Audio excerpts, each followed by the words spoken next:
खुदावंद के ज़िंदा और पाक कलाम में से सैमुएल की पहली किताब उसका 31वां बाब।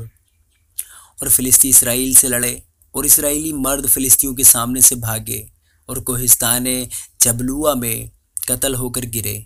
और फ़िलिस्तियों ने साउल और उसके बेटों का खूब पीछा किया और फ़िलिस्तियों ने साउल के बेटों योनतन और अमीताब को मलकीशू को मार डाला।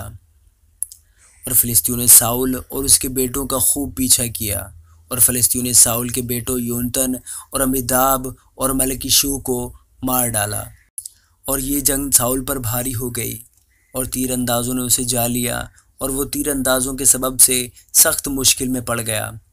तब साउल ने अपने सिलाह बरदार से कहा, अपनी तलवार खींच और उससे मुझे छीद दे, ताना हो कि ये नामख्तून आएँ और मुझे छीद लें और मुझे बेइज्जत करें। पर उसके सिलाह बरदार ने ऐसा करना न चाहा, क्योंकि वो नहायत डर गया था।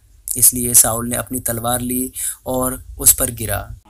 जब उसके सिलाह बरदार ने देखा कि साउल मर गया, तो वो भी अपनी तलवार पर गिरा और उसके साथ मर गया। सो साउल और उसके तीनों बेटे और उसका सिलाह बरदार और उसके सब लोग उसी दिन एक साथ मर मिटे।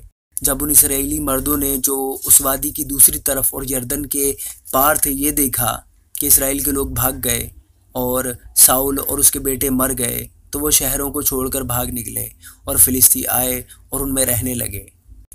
दूसरे दिन जब फ़िलिस्ती लाशों के कपड़े उतारने आए, तो उन्होंने साउल और उसके तीनों बेटों को कोहे जिबलुआ पर मुर्दा पाया।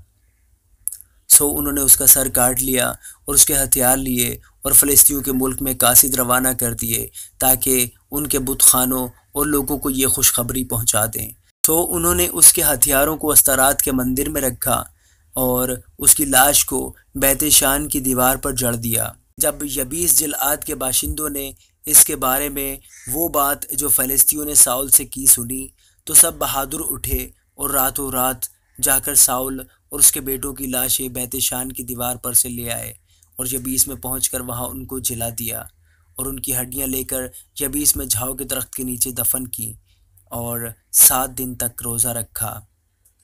आमीन।